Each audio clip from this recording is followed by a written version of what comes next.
तो स्टूडेंट्स, आज अपने को टॉपिक मिला है लर्न करने के लिए transportation of material and materials in plants and animals. अब मटेरियल्स मटेरियल्स का मतलब क्या हुआ, ये पढ़ेंगे अपने, लेकिन थोड़ा बाद में। पहले मटेरियल्स को तो समझे ना, कौन से मटेरियल को प्लांट्स में, कौन से मटेरियल्स को एनिमल्स में इधर से उधर ट्रांसपोर्टेशन कर रहे हो आप। तो पहले मटेरियल तो समझें। मटेरियल समझाया होगा आपको जब आपने डाइजेस्टिव सिस्टम पढ़ा था एलिमेंट्री के नाम में। तो आपको मटेरियल खाने के बाद में लास्ट जब एसिमिलेशन बताया था, तो कि ब्लड सारी सेल्स टिश्यूज में, सारे सेल्स और ये सेल्स और टिश्यूज बॉडी के जो भी है वहाँ तक जो ये ले जाता है glucose, amino acid, fatty acid, glyco, तो वहाँ तक जो ये मटेरियल था, इस मटेरियल की बात कर रहा है। इसी प्रकार से और क्या मटेरियल है, आपने रेस्पिरेशन पढ़ा था, उसमें क्या मटेरियल आपने पहुंचाया था शरीर के अंदर, बॉडी के अंदर। आपने ऑक्सीजन अंदर पहुंचा रहे थे, कार्बन डाइऑक्साइड बाहर फेंक रहे थे, तो हो गया ना मटेरियल। और फिर ये कहा कि एनर्जी मिलेगी अब इससे। ब्लड ने सेल और टिश्यू के ऊपर ग्लूकोज और ऑक्सीजन को पहुंचा दिया है, अब आपको एनर्जी मिलेगी। एनर्जी एटीपी के रूप में, केमिकल एनर्जी के रूप में, जिससे हमें घूमते हैं, फिरते हैं और जिंदा हैं, और हम बताते हैं दूसरों को कि हम लाइव हैं, हम जिंदा हैं। क्यों? Due to ATP, due to ATP chemical molecule. अब देखिए, आप कोई भी चीज को बर्न करते हो या कुछ चेंज करते हो तो कचरा तो रहता ही रहता है। आप खुद जिस घर के अंदर रहते हो, आपको दिन में एक बार तो झाड़ू कम से कम लगानी पड़ती है, कचरे को साफ करना पड़ता है। इसी प्रकार से आपने एनर्जी तो ले ली, ग्लूकोज को आपने ऑक्सीजन से जला दिया, प्रोटीन से आपने बॉडी को बना लिया, ग्रोथ बना ली बॉडी की, लेकिन कचरा तो रह गया ना। प्रोटीन का कचरा क्या रह गया? यूरिया, यूरिक एसिड और बहुत सारे फालतू के अमीनो एसिड कचरा हो गया, उसकी सफाई करनी है, उसके लिए अलग सिस्टम अपने पढ़ेंगे, एक्सक्रेटरी सिस्टम। लेकिन जो मेन कचरा है, जिसको पल पल सांस की जरूरत है, जिसमें पल पल अपने सांस लेते हैं और जिंदा है, तो ऑक्सीजन काम आने के बाद में कचरा बच जाता है कार्बन डाइऑक्साइड का। तो ये कार्बन डाइऑक्साइड जो कचरा है, इसको कैसे बाहर निकालते हैं? तो कुल मिलाकर बात यह है कि मटेरियल को सेल और टिश्यू, टिश्यू का मतलब समझते हो ना आप, जैसे ये एक सेल है, बहुत सारी सेल्स, तो billions cells we have in our body, in number of billions. और जो group of cells, group of cells क्या हुआ? टिश्यू। ग्रुप ऑफ सेल्स को कहेंगे टिश्यू। देखिए, इसमें 6 यूनिट मैंने बना के एक टिश्यू बना दिया। तो इन टिश्यू या सेल तक मटेरियल पहुंचाना और वहां एनर्जी पैदा करना और वहां के कचरे को साफ करना, ये जिस सिस्टम का नाम है वो सर्कुलेटरी सिस्टम और एक्सक्रेटरी सिस्टम। तो मटेरियल लाते हैं, वो 2 सिस्टम आप पढ़ चुके हैं। ग्लूकोज मटेरियल आप डाइजेस्टिव सिस्टम पढ़ चुके हैं। ऑक्सीजन आप रेस्पिरेशन पढ़ चुके हैं। अब इस कचरे को साफ करना या मटेरियल को वहां तक पहुंचाना, मतलब गाड़ी में बैठा के उनको इनके होटल या इनके घर सेल या टिश्यू तक पहुंचाना। और फिर वहां से क्या है कि वो जैसे अपने कचरे की गाड़ी आती है ना, कचरा डालो कचरा डालो, तो फिर वो इसी सिस्टम में एक ऐसी गाड़ी भी होगी जो आपके घर से या होटल से जो कचरा है वो डंप करने बाहर ले जाएगी। वो गाड़ी होगी एक्सक्रेटरी सिस्टम की। और कार्बन डाइऑक्साइड कचरे को बाहर निकालने वाली गाड़ी होगी सर्कुलेटरी सिस्टम वाली। एनीवे, मैं समझता हूँ कचरा क्या है और काम का मटेरियल क्या है, मतलब usable materials and vestiges you have understood, I think so. अब अपने आगे बढ़ते हैं, लेकिन आगे बढ़ने से पहले ऐसा करते हैं, अपने प्लांट्स में देख लेते हैं। प्लांट्स जो बेचारे सरल है, एनिमल जो है वो बदमाश होते हैं, हेट्रोट्रॉफ होते हैं लेकिन बदमाश होते हैं। चोरू चुके हो गए ना, ऑटोट्रॉफ या प्लांट से बनाया हुआ फूड खाने की आदत होती है। तो इसका थोड़ा कॉम्प्लेक्स सिस्टम है एनिमल्स का, सर्कुलेटरी, और इसका अपने पहले प्लांट्स पढ़ लेते हैं। प्लांट्स में भी ट्रांसपोर्टेशन होता है। प्लांट्स में क्या ट्रांसपोर्टेशन होगा? अरे भाई, जमीन में से मिनरल्स हैं, फर्टिलाइजर्स के, वाटर है, रूट क्या काम आती है? यही तो काम करती है, मिनरल्स, वाटर। लास्ट में कितना ऊंचा पेड़ होता है, उसकी लास्ट की जो लीव्स है वहां तक पहुंचा देते हैं। अरे ये क्या सिस्टम है? क्या पानी चढ़ाने की मोटर लगी है क्या इसमें? मतलब ईश्वर का, कुदरत का देखो, आप अपनी टैंक पर पानी चढ़ाने के लिए मोटर दबाना पड़ता, मोटर चलानी पड़ती है। लेकिन इतने इतने ऊंचे पेड़ हैं, वहां तो ईश्वर ने या कुदरत ने मोटर ऑटोमेटिक दी है। उस मोटर को थोड़ा समझना है। और जो लीव्स है फोटोसिंथेसिस करती हैं क्लोरोफिल और सनलाइट में, वो जो फूड बना रही है, ग्लूकोज वगैरह, वो जो ग्लूकोज वगैरह नीचे जड़ तक, रूट तक पहुंचाना है आपको। मान लो शकरकंद की रूट है, उसमें स्टोरेज है, वो खा रहे हैं अपने हेट्रोट्रॉफ। अब मान लो कोई स्टेम है, जैसे शुगर कैन का स्टेम है, उसमें क्या रस भरा हुआ है, तो वो जो लीव्स हैं वो क्लोरोफिल में जो मटेरियल बना रही है बढ़िया फोटोसिंथेसिस से, उसको रूट तक नीचे पहुंचाओ। तो कहने का मतलब ये हुआ कि प्लांट्स दो प्रकार के, आज पाइपों के बारे में पढ़ेंगे अपने। पाइप से ही क्या है, ये सब मटेरियल आ रहा है और जा रहा है। तो पाइप्स की बड़ी इंपॉर्टेंस है। प्लांट्स के जो पाइप्स हैं, एक पाइप तो ऊपर ले जाता है वाटर और मिनरल्स को, एक पाइप आप फोटोसिंथेसिस से, पत्तियों से जो लीव्स से जो फूड तैयार है उसको नीचे रूट तक ला रहा है। तो नीचे से ऊपर की ओर जो टिश्यू, इस पाइप का नाम है जाइलम। ये टिश्यू कहलाता है जाइलम, जो नीचे से ऊपर की ओर वाटर और मिनरल को ले जा रहा है, उस पाइप का नाम है जाइलम। मतलब क्या है कि टिप ऑफ द रूट, नीचे जो सोइल के अंदर है, टिप ऑफ द रूट से लेकर टिप ऑफ द लीव्स तक वाटर पहुंचाना। फोटोसिंथेसिस वाटर से ही बनेगा ना, ग्लूकोज, कार्बन डाइऑक्साइड मिला के उसमें वाटर में। Tip to tip xylem.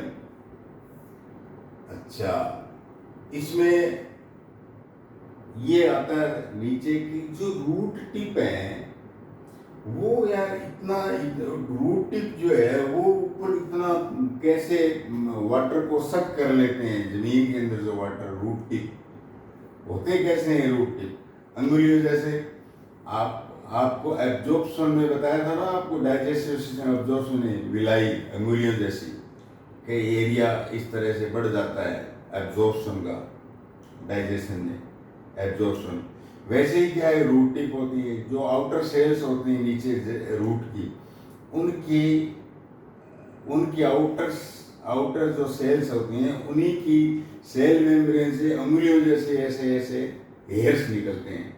जैसे अपने बाल निकल रहे हैं ना, वैसे जो हेयर्स निकल रहे हैं, वैसे रूट के भी हेयर होते हैं। और वो रूट हेयर जो है सोयल के मिनरल और वाटर से टच रहते हैं, और अरबों के बिलियंस रूट हेयर्स होते हैं। तो वो क्या करते हैं, वाटर को और मिनरल को सक करते रहते हैं और फिर रूट टिश्यू में भेजते रहते हैं, अंदर ट्रांसपोर्ट कर देते हैं अंदर, और वहाँ से फिर ये मटेरियल मतलब ये वाटर और मिनरल्स जाइलम से होता हुआ लीव्स तक पहुँच जाता है। अच्छा ठीक है, लेकिन रूट टिप में क्या ऐसी स्ट्रेंथ है, क्या ताकत है, क्या जादू है जो पानी ऐसे सक कर लेगा? इसके लिए ईश्वर ने एक फिजिकल चीज दी है जिसको कहते हैं ऑस्मोसिस। ये एक स्पेशल टाइप का डिफ्यूजन है। डिफ्यूजन पढ़ा आपने कि ज्यादा कंसंट्रेशन से, जैसे सैलिनिटी पढ़ा आपने ओशियन में, ज्यादा कंसंट्रेशन से लो कंसंट्रेशन की ओर जाना। जैसे हीट का था एनर्जी, ज्यादा से कम की ओर जाना। तो जो ज्यादा से कम की ओर जाने वाला जो सिस्टम है वो डिफ्यूजन कहलाता है। तो यहाँ जो H2O के मॉलिक्यूल्स हैं वो सोयल के अंदर ज्यादा है। पानी जो है सोयल के अंदर सिंचाई से और से अपने ज्यादा प्लांट्स में रखते हैं, तो सोयल के अंदर ज्यादा है। फिर डिफ्यूजन में क्या बोला था कि ज्यादा से कम की ओर जाएगा। रूट एयर्स में कम है वाटर या पानी का मॉलिक्यूल, तो सोयल से रूट एयर में चला जाएगा डिफ्यूजन। यहाँ डिफ्यूजन नहीं बोल के कहेंगे कि स्पेशल टाइप का डिफ्यूजन है, इसलिए इसको ओस्मोसिस कहते हैं। ओस्मोसिस स्पेशल टाइप का क्यों बनाया है इसको? देखिए, जब कोई सेमी का मतलब परमिएबल मतलब परमिशन देना। जब कोई बीच में ऐसा बैरियर आ जाए, ऐसा कोई अड़ंगा आ जाए रूट एयर्स और सोयल के वाटर के बीच में, सेमी परमेएबल मेम्ब्रेन आ जाए जो रूट एयर्स की होती है। रूट एयर्स के पास सेमी परमेएबल मेम्ब्रेन होती है जिसमें अनवांटेड मॉलिक्यूल्स है वो अलाउ नहीं होते, सिर्फ और सिर्फ वाटर अलाउ है। क्या अलाउ है? वाटर मॉलिक्यूल अलाउ है कि आप आ सकते हो। जैसे होता है ना कि परमिशन आगे चौकीदार बैठा रहता है, यहाँ सेमी परमेएबल मेम्ब्रेन का चौकीदार बैठा हुआ है। वो वाटर को तो हाँ आप आ जाओ, आपके पास है, अंदर आ जाइए। आप ज़्यादा कंसंट्रेशन हो ना बाहर, हाँ आ जाइए आप अंदर आ जाइए। कोई दूसरा कोई खड़ा हो गया आगे, कोई ग्लूकोज आ गया, कोई और आ गया वहाँ, या कोई यूरिया खड़ा है और खड़ा है, आपके पास नहीं, वो सेमी परमिएबल जो चौकीदार है वो अंदर नहीं आने दे। तो यहाँ क्या है कि पसंद और नापसंद से अंदर आने दे रहे, जाने दे रहे हैं due to the semi permeable membrane. लेकिन है क्या? हाई कंसंट्रेशन से लो कंसंट्रेशन। इसलिए ये स्पेशल टाइप का डिफ्यूजन हो गया। और इसको semi permeable membrane diffusion with semi permeable membrane is called osmosis. तो ये रूट एयर्स ने ओस्मोसिस से अपने आप ही वाटर को खींच लिया और एक टिप ऑफ दी प्लांट्स चला गया। यहाँ जो ये वाटर वेपर आपने आपको जो फोटोसिंथेसिस पढ़ाया था प्लांट्स में, तो एक चीज बताई थी स्टोमेटा, कि माउथ का जो अपर्चर है ऐसा ही जो लीव्स का सरफेस है उसके ऊपर भी बड़े सरफेस इस तरह से माउथ जैसे होते हैं, उनको स्टोमेटा कहते हैं। और वो बंद और खुला, क्लोज और ओपन, ये गार्ड सेल से होता है। जब बंद हो जाएगा तो वाटर वेपर ऊपर जानी वायुमंडल में, एटमॉस्फेयर में बंद हो जाएगी। गार्ड से खुल जाएगी तो स्टोमेटा में से वाटर वेपर नीचे जमीन से आया हो बाहर निकलने लग जाएगा, तो वाटर जो है रेस्पायर होने लग जाएगा। सांस को ही तो कहते हैं ना रेस्पायर, एस्पायर, सांस लेना छोड़ना, सांस लेना, ऐसे वाटर वेपर बाहर छोड़ना, अंदर से रूट एयर से लेना, ये भी रेस्पायर होगा। Trans plus respire, transpiration, trans plus aspire, transpiration. किसका एस्पायर हो रहा है? वाटर वेपर हो रहा है, नीचे से वाटर आ रहा है खूब और ये ट्रांसपीरेशन हो रहा है। तो क्या ये बीमारी नहीं है या ये? भाई आप नीचे से पानी बड़ी मेहनत से रूट एयर से ले रहे, आप भेज रहे और उसको आप जो है ऐसे ही वाटर वेपर के रूप में जाने दे रहे हो। नहीं, ऐसा नहीं है। It is very useful to the plants. It creates a suction force. जैसे आप सांस है, क्या है कि वो आप कोल्ड ड्रिंक पीते हो ना, एक दिन कैसे खींचते हो पानी को, कोल्ड ड्रिंक को खींचते हो, कोई मिल्क या लिक्विड को खींचते हो आप, तो इसी प्रकार से ये स्टोमेटा से जो वाटर वेपर बाहर जाती है तो एक सक्शन फोर्स पैदा होता है ट्रांसपीरेशन से, और उससे क्या होता है, वो फोर्स पैदा होता है, उससे एसेंट ऑफ सैप, सैप का मतलब पानी, मिनरल्स, जो भी लिक्विड है उसको ऊपर खींचा जाता है, सैप को। एसेंट, डेसेंट मतलब नीचे, एसेंट मतलब ऊपर, तो एसेंट ऑफ सैप, उसको फोर्स कौन दे रहा है? ऊपर आधा आधा, ऊपर आधा, ट्रांसपीरेशन। वाटर वेपर जो स्टोमेटा से बाहर निकल रही है वो फोर्स दे रहा है, सक्शन फोर्स है। तो ये साथ में आपने ट्रांसपीरेशन भी पढ़ लिया। ट्रांसपीरेशन का क्या काम क्या है? फोर्सेस पैदा करना, रूट एयर से जो नीचे कई मीटर्स नीचे जो वाटर है उसको ऊपर खींचना। तो एक प्रकार से क्या है, ट्रांसपीरेशन हो गया, मोटर जो पानी को ऊपर खींच रही है। दूसरा काम ट्रांसपीरेशन ये है कि प्लांट्स भी तो हाई टेम्परेचर में गर्म हो जाते हैं, जल सकते हैं, लेकिन उनको कूलिंग देते, ठंडा रखते हैं। जैसे अपना पसीना अपने उसे बॉडी को ठंडा रखता है, जैसे एसी ठंडा रखता है, तो ये एसी का काम भी करता है ट्रांसपीरेशन। तो इसके दो काम हो गए, एसेंट ऑफ सैप के लिए फोर्स देना प्लांट को और प्लांट को कूल रखना। बाय द वे, कोई इस तरह का वो बैलेंस नहीं बैठ रहा हो कि रूट एयर जो है लेस वाटर भेज रहे हैं, मान लो 1 लीटर ही भेज रहे हैं ऊपर, और वहां टोमेटा ऊपर जो खुले हुए हैं वो 2 लीटर फेंक रहे हैं, तो बैलेंस तो बिगड़ गया ना वाटर का। तो क्या होगा, पौधे में विल्टिंग पैदा हो जाएगी, मुरझा जाएगा पौधा। इस कारण से विल्टिंग होती है। जब भी आप मुरझाए हुए पौधे को देखोगे आप, तो आप ये कह सकते हो कि इस सोइल के अंदर वाटर कम है, पानी की आवश्यकता है और ये विल्ट हो गया है प्लांट। जो ही पानी दोगे वापस टर्जिड हो जाएगा, वैसे वापस ताजा हो जाएगा। अब बात नीचे से ऊपर जाने की, जाइलम पाइप की कर ली अपने ट्रांसपोर्टेशन की प्लांट्स में। अब ऊपर से नीचे की, ऊपर क्या है? अरे भाई ऊपर तो सब कुछ है, लीव्स ने फोटोसिंथेसिस से मटेरियल बना रखा है, ग्लूकोज बना रखा है, सब कुछ बना रखा है कार्बन डाइऑक्साइड से और वाटर से। तो उस फूड को, ग्लूकोज को स्टोरेज भी तो करना है, फ्रूट में भेजना है, रूट में भेजना है, स्टेम में भेजना है। तो ऊपर से नीचे की ओर कौन ला रहा है इस फूड को? ट्रांसलोकेशन। ऊपर वाली लोकेशन को बदल के नीचे वाली लोकेशन में, फ्रूट वाली लोकेशन में, रूट वाली लोकेशन में, स्टेम वाली लोकेशन में भेजने का काम कौन कर रहा है? Phloem pipe. ये कौन कर रहा है? Phloem pipe. अब फ्लोएम पाइप जैसे मैंने ये निशान दिखाया, ये कोई स्टेम में चला गया, ये कोई फ्लोर में चला गया, ये कोई रूट में चला गया, ये वहां चला गया, ये रूट टिप तक चला गया नीचे।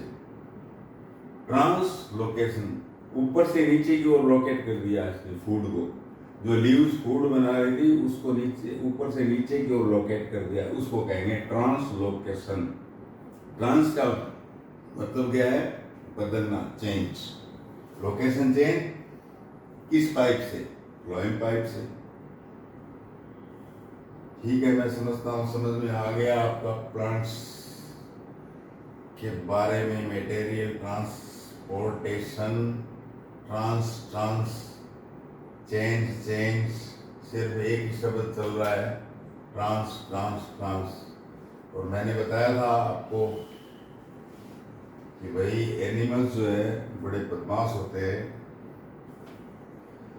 ये ऑटोट्रोफ से चोरी का माल खाते हैं, तो कॉम्प्लेक्स इनका सिस्टम भी कॉम्प्लेक्स आएगा। तो एनिमल्स, तैयार हो एनिमल्स का ट्रांसपोर्टेशन मटेरियल पढ़ने के लिए? मन में बोल रहे हो तैयार हो? चलो,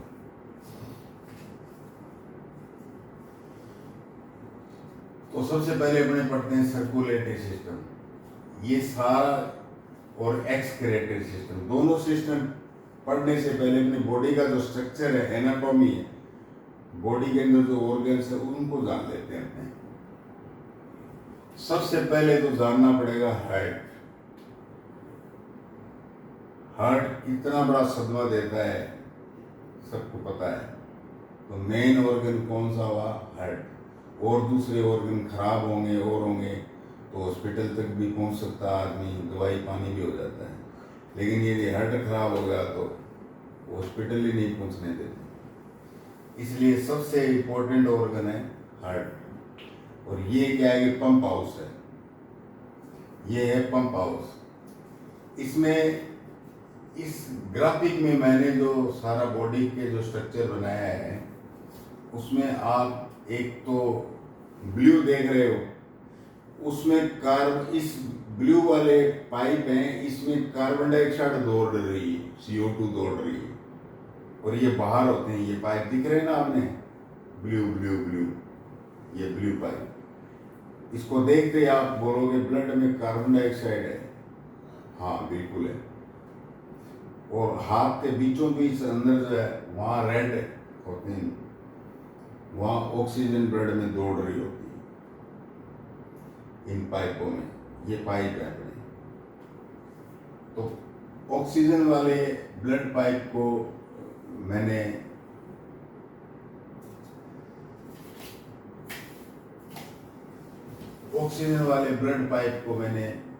रेड में, ऑक्सीजन में, इसको थोड़ा कम कर दो।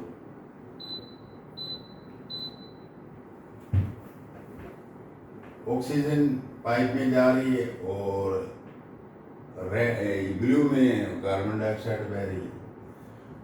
हार्ट के अंदर, अपने हार्ट के अंदर 4 चेंबर होते हैं, 4। 2 तो आपके, आप हाथ लगा, हाथ जो है ना अपना लेफ्ट साइड में रख लीजिए। कृपया शांत रहें, दिल पर हाथ थाम लें। लेफ्ट साइड में यहाँ 2 चेंबर है, एक ऊपर है एक नीचे। ऊपर वाले चेंबर को ओरिकल कहते हैं, नीचे वाले चेंबर को वेंट्रिकल कहते हैं। ठीक। और लेफ्ट में इसलिए कहा कि लेफ्ट में प्योर ब्लड होता है, ऑक्सीजन वाला ब्लड होता है, बिल्कुल सुर्ख लाल होता है।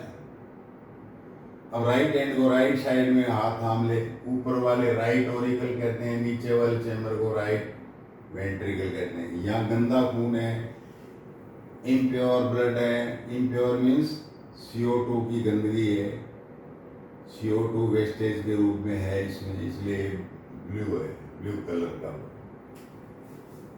तो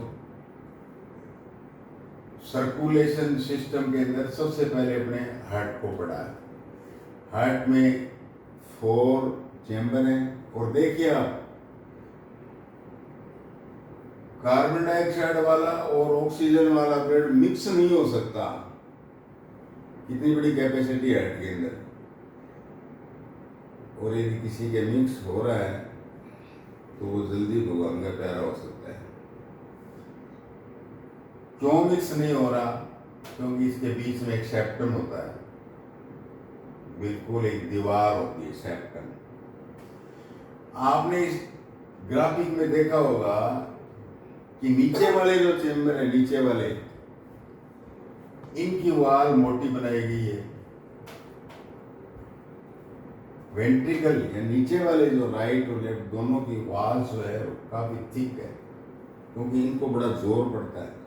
ये ऐसे करते हैं ना, कॉन्ट्रैक्ट होते हैं जोर से, तभी तो प्रेशर से सारी बॉडी में नीचे अंगुलियों तक, यहाँ हाथ की अंगुलियों तक, ब्रेन तक ब्लड जाता है, जो ऑक्सीजन ग्लूकोज ले जाता है, ट्रांसपोर्टेशन करता है।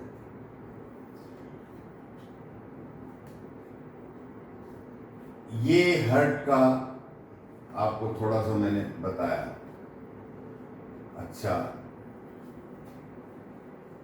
तो ये हार्ट जो है, इसका जो कार्बन डाइऑक्साइड है, इसको बाहर कहाँ निकालेगा ये हार्ट?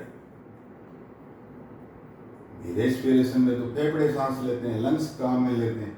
हाँ बिल्कुल, लंग्स काम में लेते हैं। तो ये देखिए आप, ये ब्रेन, ऊपर ने ब्रेन बनाया है। एक तरफ कार्बन डाइऑक्साइड वाला ब्लड ब्रेन भेज रहा है हार्ट को, लंग्स,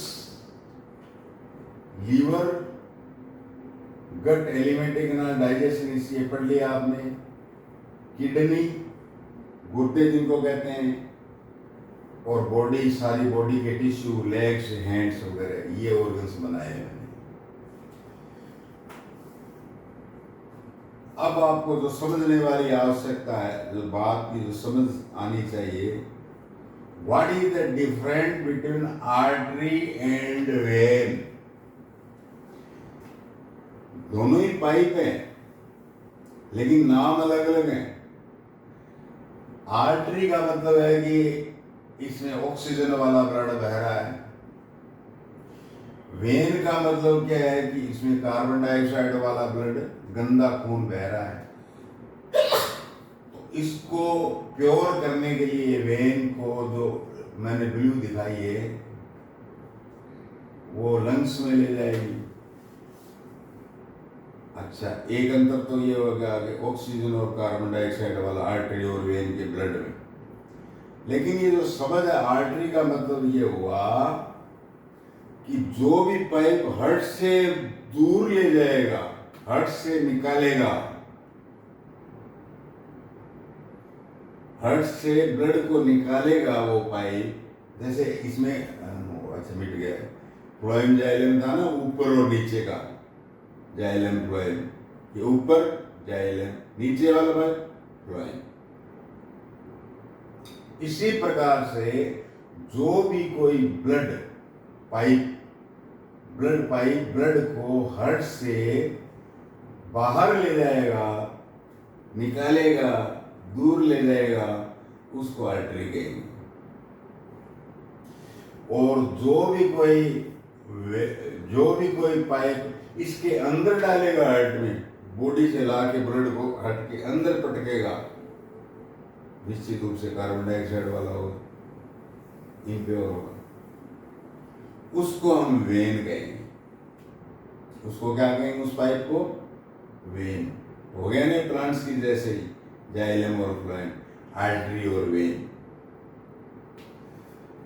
अब आप देखिए कि हार्ट के अंदर गंदा खून कहां कहां से आ रहा है। यहां से शुरुआत करते हैं, वेन से। ब्रेन भी गंदा खून जो है कार्बन डाइऑक्साइड वाला भेज रहा है, राइट ऑरिकल में गिर रहा है, इस मेन पाइप से। लीवर से जो है, लीवर में क्या है, गट से ग्लूकोज वगैरह और अमीनो एसिड लिया है लीवर ने, और लीवर क्या है कि इसको ब्लड में मिला के इस राइट ऑरिकल में भेज रहा है। किडनी भी क्या है, खून को साफ करके, इनकी छलनियाँ होती हैं, फिल्टर जो होते हैं, नेफ्रॉन कहलाते हैं, ये नेफ्रॉन फिल्टर करके किडनी में ब्लड को इससे पाइप से राइट ऑरिकल में भेज रहा है। बॉडी और लेग्स के हैंड्स का जो इम्प्योर ब्लड है, जो कार्बन डाइऑक्साइड वाला, वो इस पाइप के मार्फत राइट ऑरिकल में चल रहा है। तो कहने का मतलब है कि जो वेन्स हैं सारी की सारी इकट्ठी करके सारे ब्लड को राइट ऑरिकल में पटक रही है। यहाँ पर देखिए आप, अब ये जो इम्प्योर ब्लड है राइट ऑरिकल में आया हुआ, वो कहाँ जाएगा? ये देखो वाल बनाए हैं मैंने, ये इस तरह का निशान है ना, वाल बनाए हैं। ये वाल है, ये एक तरफा जाने देते हैं। ऐसा नहीं कि खून जो है नीचे वाले चैम्बर से ऊपर चला जाए। यदि ऐसा होगा तो आप बीमार हो, डॉक्टर के पास जाना पड़ेगा, सर्जरी होगी। आप स्वस्थ हो तो वाल जो है ना, ये वाल है ओरिकल और वेंट्रिकल के बीच में, ओरिकल और वेंट्रिकल के बीच में जो वाल है वो एक तरफ वन वे रखते हैं। ब्लड का जो वे है वो वन वे होता है। ऊपर जाने की कोशिश करता है तो वाल फटाक से बंद हो जाते हैं, इससे फ्लैप होते हैं इस तरह से, यूं। ओरिकल से नीचे तो आ जाओ, कोई दिक्कत नहीं है वेंट्रिकल में, लेकिन वेंट्रिकल से ऊपर जाने की जो ही कोशिश करते हो, ये ऐसे बंद हो जाएंगे वाल। नो, ऊपर नहीं, ओरिकल से वेंट्रिकल में आइए आप। तो अब ये जो गंदा खून है, ये देखिए आप, ऊपर से किस में आ गया? राइट वेंट्रिकल में। किस में आ गया? राइट वेंट्रिकल में। राइट वेंट्रिकल से अब इसको शुद्ध उपयोग करने के लिए, कार्बन डाइऑक्साइड बाहर निकालने के लिए कहाँ भेजना चाहिए? ये जरूरी लंग्स में भेजना चाहिए। रेस्पिरेशन में पढ़ा आपने, ये लंग्स में जा रही है। ये आपको हार्ट से दूर ले जाने वाली एकमात्र पाइप, एकमात्र आर्टरी जो है ना, सिर्फ ये लंग्स वाली दिखेगी जिसमें गंदा खून बह रहा है। बाकी में सब में क्या है कि रेड, जो ये हार्ट से दूर ले जा रही हैं आर्टरी जो है, सब में ऑक्सीजन वाला ब्लड है। सिर्फ और सिर्फ लंग्स को जो हार्ट से दूर ले जाकर लंग्स में पटक रही है ब्लड को, वो गंदा या इम्प्योर या कार्बन डाइऑक्साइड वाला मिलेगा आपको। ये देखिए आप, और ये पाइप कहाँ से निकलता है? ये आर्टरी है। ये कहीं आप ये मत ये क्वेश्चन बन जाता है कि एक आर्टरी का नाम बताओ जिसमें गंदा खून बहता है, कि जो लंग्स आर्टरी है उसमें गंदा खून बहता है। इसी का अपोजिट हो जाएगा, जो हार्ट में ले जाती है वो वेन है, वो वेन गंदा खून रखती है। लेकिन लंग्स की जो वेन है, जो हार्ट की तरफ ला रही है, उनको वेन कहते हैं। हार्ट की तरफ ला रही है, वो ऑक्सीजन रख रही है। तो लंग्स के मामले में प्योर इम्प्योर में अपोजिट हो जाता है, ये ध्यान रखना। बाकी सब जो बताया है वैसा ही। अब देखिए आप, यहाँ गंदा जो इम्प्योर खून है कार्बन डाइऑक्साइड वाला लंग्स में गया, लंग्स ने कार्बन डाइऑक्साइड बाहर निकाल दी और ऑक्सीजन ऑक्सी हीमोग्लोबिन के साथ जुड़ के ये लाल हो गया खून। और वेन, क्योंकि हार्ट में आ रही है इसलिए वेन है। ये लंग्स वेन है। ये लेफ्ट ऑरिकल में आ गया ब्लड शुद्ध होकर, लेफ्ट ऑरिकल से फिर नीचे गिरा, बीच में वाल है, वन वे रखता है, और लेफ्ट वेंट्रिकल से ये एक मोटा पाइप होता है, एओर्टा कहते हैं उसको, आगे की क्लास में पढ़ोगे आप, एओर्टा। इस एओर्टा में प्योर ब्लड ऑक्सीजन वाला सारी बॉडी को देखिए आप जा रहा है। ब्रेन को भी भेजा जा रहा है ग्लूकोज और ऑक्सीजन, ब्रेन को भी भेजा जा रहा है आर्टरी से। इसकी कई ब्रांचेस बन गई है एओर्टा की। यहाँ गट में भी आ रहा है, एलिमेंट्री कैनाल में भी एक स्टोमक इंटेस्टाइन वहाँ आ रहा है, और यहाँ से ये गट में ये ब्लड जो है ना, ये खाना लेकर, अल्टीमेट मॉलिक्यूल्स लेके, प्रोटीन, फैट और इनके कार्बोहाइड्रेट के लेके इसको लीवर में पहुंचा रहे हैं। ये बीच में क्या झंझट है? गट सीधा सीधा का सीधा इसको हार्ट को वेन से क्यों नहीं भेज देती है? बीच में लीवर की क्या पंचायत की? यहाँ हार्ट पर जोर नहीं आएगा क्या? लीवर क्या करेगा कि ये जो मॉलिक्यूल्स है खाने वाले, आपको क्या है कि 5-5 किलो खा के बैठ जाओगे, सीधा जाता हो तो 5 किलो हट के ऊपर जाके नहीं गिरेगा क्या? हट को तो फेल कर दोगे आप। इसलिए बीच में क्या है कि ईश्वर ने लीवर को रखा है कि भाई तू पहले एडजस्ट कर, थोड़ा थोड़ा भेज, बाकी स्टोर कर ले। किसी ने 5 किलो खा लिया है तो तू 5 ग्राम दे, बाकी का स्टोर कर ले, बाकी को रात को दिन को और धीरे धीरे भेजना। हार्ट पर वजन नहीं आना चाहिए, इसलिए बीच में लीवर की पंचायती आई है। और लीवर जो है इस ग्लूकोज और इसको ब्लड में मिला के मटेरियल को, फूड को, न्यूट्रिएंट्स को, और ये देखिए इस पाइप से राइट एरिकल में भेज दिया है। इसी प्रकार से किडनी में क्या है कि बिना कार्बन डाइऑक्साइड वाला लाल ऑक्सीजन वाला प्योर ब्लड आ रहा है, लेकिन इसके साथ इम्प्योरिटी भी है। प्रोटीन मेटाबॉलिज्म का वेस्टेज एक कचरा है। तो इस आर्टरी से आ रहा है, साथ प्योर खून के साथ प्रोटीन का कचरा आ रहा है किडनी में।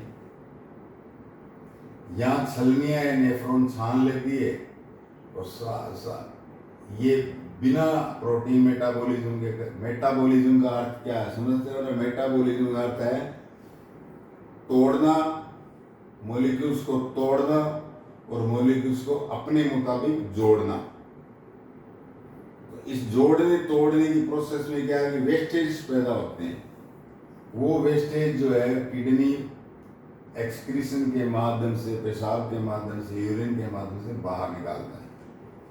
और बॉडी वगैरह के जो लेग्स, हैंड्स, ये है सारा बॉडी का, ये मटेरियल ऑक्सीजन ले लेता है, कचरा रह जाता है, कचरा फिर वेन से फिर से राइट ऑरिकल में। अब आपने देखा होगा कि सारे मामले में प्योर और इम्प्योर ब्लड बिल्कुल सेपरेट है, अलग अलग है। तो ऑर्गन में पाइप किस किस प्रकार से कहाँ कहाँ सेटिंग और फिटिंग है पाइप्स की, वो मैंने आपको ग्राफिक के मार्फत बताया है। अब चलते हैं सर्कुलेटरी सिस्टम में, 3 पार्ट से पढ़ते हैं इसको। हार्ट आपने पढ़ लिया कि 4 चेम्बर होते हैं, वेंट्रिकल की दीवार मोटी होती है, प्रेशर, ब्लड प्रेशर बनाना होता है, और ब्लड प्रेशर सिर्फ आर्टरी में होता है। आर्टरी इसीलिए मोटी होती है, आर्टरी की दीवार, वो इस प्रकार से ब्लड आएगा तो वो ऐसे ऐसे ऐसे होगी, ऐसे। हार्ट की साइज जैसे एक मुट्ठी होती है अपने, ऐसे इतनी साइज होती है, एक मुट्ठी जितनी साइज होती है इस 4 चेम्बर की हार्ट की, इस तरह से मुट्ठी भर। इसी में ये पाइप निकलते हैं, ऑरिकल वगैरह। तो आर्टरी की दीवार मोटी होती है, तो इस तरह से हार्ट की स्ट्रेच करते हैं ना, इस तरह से हार्ट जब ऑरिकल स्ट्रेच करते हैं तो आवाज आती है एक हल्की सी लब, और एक हल्की आवाज के बाद में आप फील करो, आप फिर आएगी डब, लब, डब, लब, डब, इस तरह की आवाज चलती रहती है। तो जो हल्की आवाज आती है लव, वो ये इस तरह से ऊपर क्या है, ऑरिकल से ये करते हैं लव, ये करते हैं नीचे वाले, फिर ब्लड नीचे आ गया, फिर ये कंट्रैक्शन करते हैं, तो ये इनकी मोटी दीवार है डब। ये क्या है कि जो फ्लैप है ना, ये फ्लैप, ये इस तरह से बड़े मोटे फ्लैप होते हैं, वो डब ऐसे आवाज आती है, और इनके फ्लैप हल्के होते हैं लव, इस तरह से। ये आवाज जो है हार्ट की, ये आवाज़ आप स्टेथोस्कोप से डॉक्टर गले में डालें, ये डॉक्टर है, गले में इंसान होता नहीं, गले में डॉक्टर एक सांप रखता है ना, उसको स्टेथोस्कोप कहते हैं। वो सांप जो मरीजों को डसता रहता है ऐसे, हाँ हाँ हाँ, उसको स्टेथोस्कोप कहते हैं। स्कोप मतलब देखना। और इसी कॉन्ट्रैक्शन के कारण क्या है कि ब्लड प्रेशर इन आर्टरी में होता है। और जो ये जो हार्ट की stretching relaxing, stretching relaxing, stretching relaxing इस तरह से होता है, वो पर मिनट 72 से लेकर 80 तक होती है। और इसको आप फील यहाँ कर सकते हो राइट हैंड में, या खड्डा सा है ना, यहाँ 2 उंगली अपनी लगा के ऐसे एक मिनट में आपको 70 के आसपास मिलेगी ऐसे, 1 2 3 4 5। ये स्ट्रेचिंग और रिलैक्सिंग। और ये जब स्ट्रेचिंग होती है तो खप, रिलैक्सिंग होती है ऐसे, स्ट्रेचिंग होती है तो खप, स्ट्रेचिंग होती है ऐसे, आप नाप सकते हो। अंगूठे के बिल्कुल ठीक अंगूठे के नीचे जो खड्डा है वहाँ 2 उंगली रखोगे आप, पल्स नाप लोगे आप। अंगूठे की बिल्कुल सीध में खड्डे में 2 उंगली लगाओ आप, पल्स नाप लोगे आप इस तरह से। अरे हो रहा है, जिंदा हो, मैं भी जिंदा हूँ। चलो, बीपी, ये ब्लड प्रेशर आर्टरी में जोर से धक्का दिया जाता है, ये वेंट्रिकल ऐसे धक्का देकर भेजते हैं। ये बीपी ना डॉक्टर्स नापते हैं ना ब्लड प्रेशर। मैनोमीटर का मतलब होता है कि प्रेशर नापना, और आगे इसके मैनोमीटर के स्फिंगो लगा दो, स्फिंगो मैनोमीटर। पहले को पारे वाले इस तरह के होते थे, मरकरी वाले प्रेशर नापने वाली मशीनें होती थी, उनको कहते थे स्फिंगो मैनोमीटर। आजकल तो बंद होने, सारे डिजिटल चल रहे हैं ब्लड प्रेशर नापने। तो हर्ट्स की ये बातें थी, और पाइप्स की भी बहुत सारी बातें मैंने हर्ट से दूर जो ले जाते उनको आर्टरी कहते हैं, जो हर्ट के अंदर जाते हैं वो वेन्स कहलाती हैं। ये एक बात का ध्यान रखना आप हमेशा, ब्लड हमेशा ही पाइप में ही चलेगा, पाइप टू पाइप। तो पाइप के अंदर चलेगा तो पाइप में ग्लूकोज और ऑक्सीजन है, वो फिर इन सेल्स और टिश्यूज को कैसे आएगा? ये प्रेशर के कारण क्या है, ग्लूकोज और जो है ये बाहर, ऑक्सीजन और ग्लूकोज है ये बाहर निकाल दिया जाता है, इसको सेल्स और टिश्यू ले लेते हैं।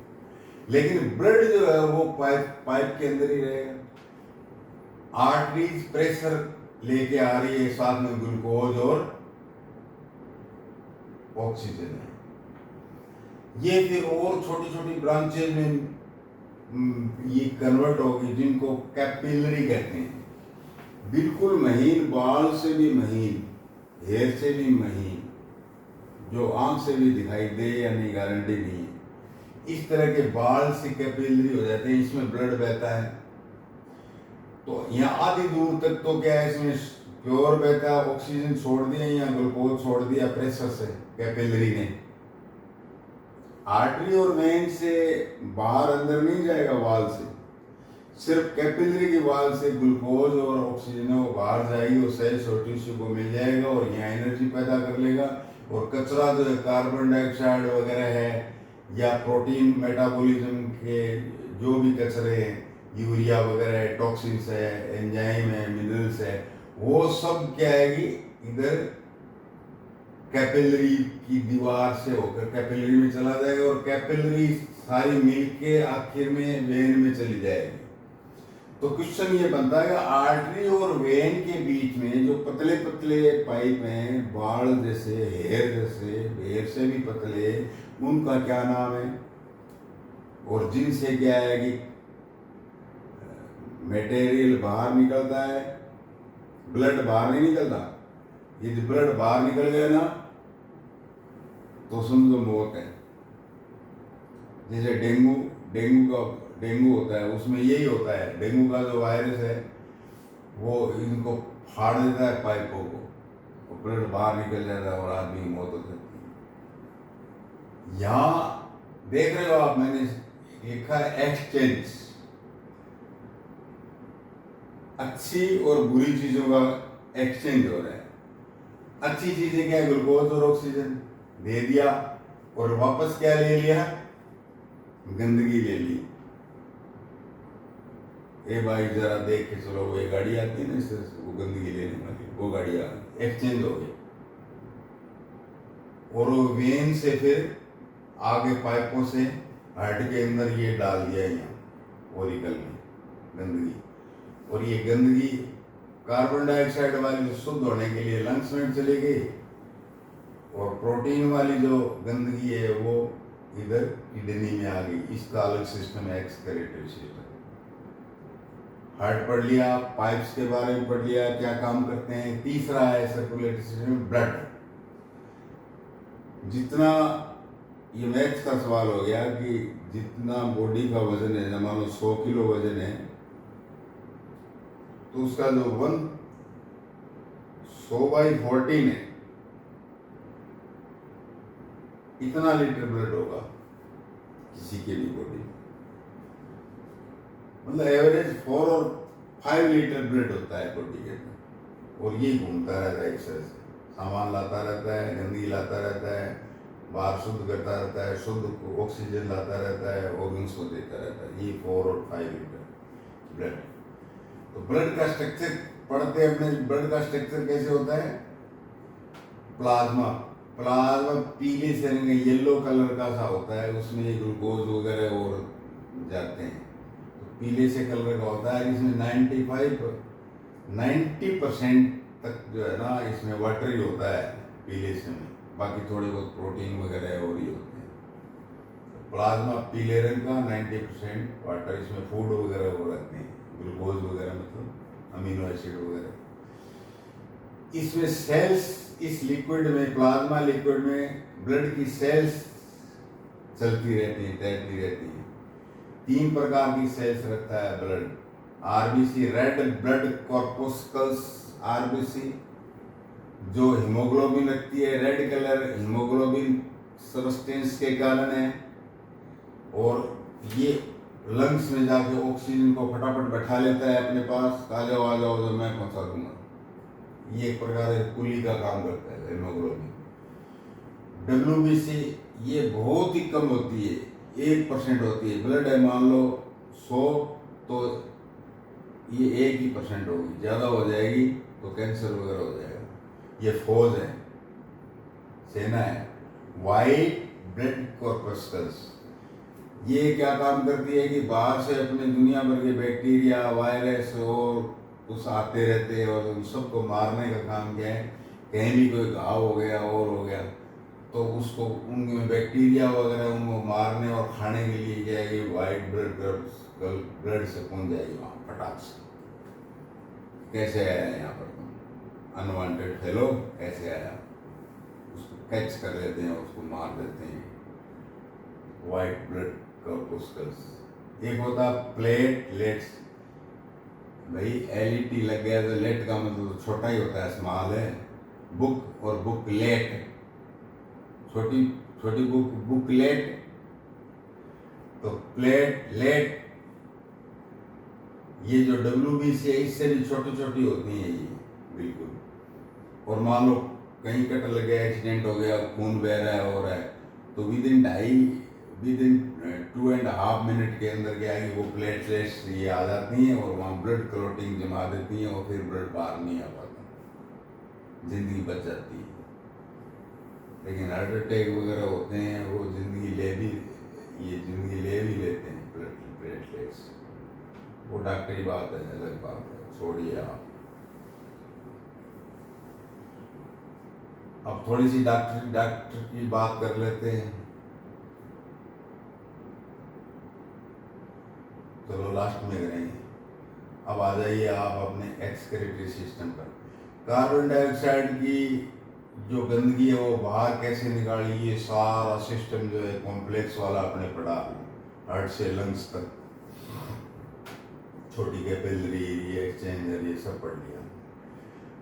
ब्लड इसके स्ट्रक्चर वगैरह इसके पढ़ लिया, हार्ट, पाइप्स, ब्लड। अब आइए एक्सक्रीटरी सिस्टम। एक दूसरे प्रकार की गंदगी होती है, प्रोटीन मेटाबॉलिज्म कहते हैं, इससे जो पैदा होती है वेस्टेजेस। कौन कौन सी गंदगी? जैसे यूरिया होता है, यूरिन होता है ना, यूरिन अपना, इसमें 2.5 यूरिया होती है और 2.5 और ऑर्गेनिक या मिनरल्स मटेरियल हो सकते हैं।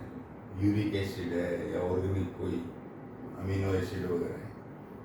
और 95% इसमें वाटर होता है। प्लाज्मा में 90%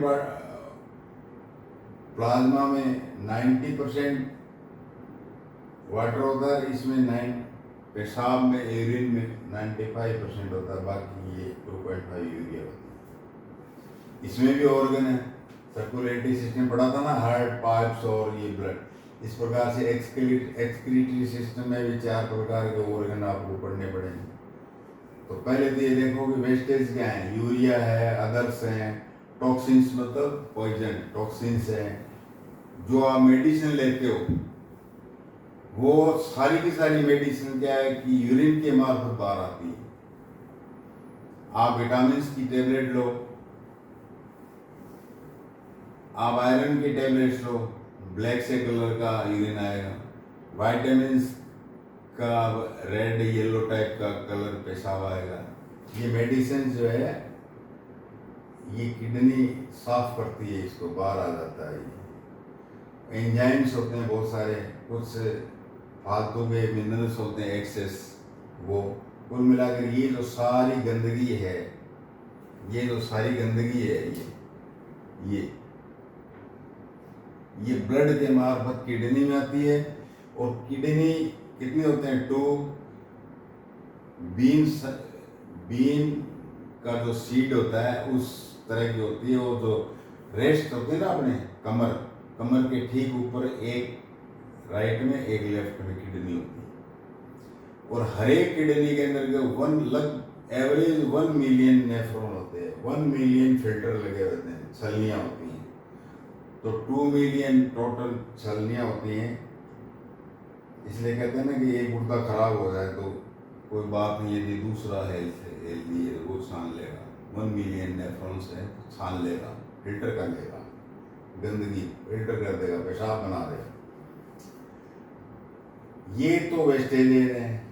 और इन वेस्टेजेज को फिल्टर कौन करता है? नेफ्रॉन यूनिट्स ये फिल्टर करती है, नेफ्रॉन्स कहते हैं इनको। ये किडनी में होती है, किडनी 2 होती हैं। और किडनी से जब ये यूरिन जो है यूरेटर में आता है, 2 होते हैं। दोनों यूरेटर अलग अलग, एक ब्लैडर में खुलते हैं, पेशाब की थैली ब्लैडर उसमें खुलते हैं। और ब्लैडर जो है लास्ट में यूरेथ्रा में खुलता है और यूरिन को बाहर निकाल दिया जाता है। ये 4 ऑर्गन जो है एक्सक्रीटरी सिस्टम के 4। अब थोड़ी सी डॉक्टरी कर लेते हैं। इस यूरिन टेस्ट से, यूरिन एग्जामिनेशन से आप देखा होगा कि यूरिन टेस्ट करवाया है, देखो क्या आता है। यदि आपको शुगर है, एक्सेस शुगर, बॉडी में एक्सेस शुगर है, वो यूरिन में आ जाएगी। आप एग्जामिन करोगे शुगर है यूरिन के अंदर, तो आप इसका मतलब शुगर के पेशेंट हो, इंसुलिन गड़बड़ है आपका। ब्लड आ रहा है, इसका मतलब ब्लड आ रहा है तो इसका मतलब किडनी इटसेल्फ, गुर्दे के अंदर कहीं ना कहीं क्या है कि इन्फेक्शन है आपकी, तो एंटीबायोटिक देगा डॉक्टर। तो यूरिन से बहुत ज़्यादा पता लग जाता है बॉडी के ऑर्गन वगैरह, शरीर के अंदर कुछ एंजाइम्स, कई रोग होते हैं जो यूरिन के अंदर एंजाइम छोड़ते हैं। उन एंजाइम यदि वो आ रहा है, टेस्ट हो रहा है, तो क्या आपके वो रोग है, ये डॉक्टर बोल देता है।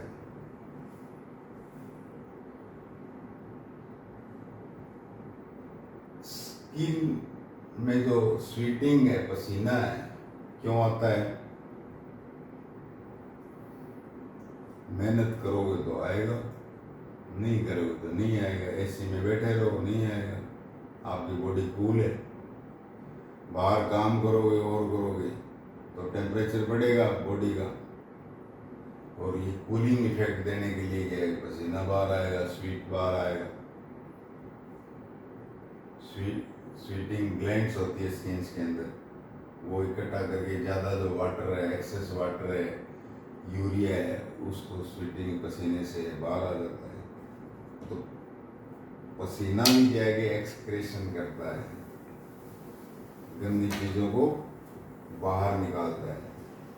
मैं समझता हूँ कि सर्कुलेटरी सिस्टम, एक्सक्रेटरी सिस्टम और प्लांट्स के जाइलम फ्लोएम सिस्टम, जो भी ट्रांसपोर्टेशन का जो मामला था, मटेरियल को पहुंचाना और गंदी चीज़ों को बाहर निकालना, आप पूरी तरह से समझ गए होंगे। अगला टॉपिक अगली बार। Thank you.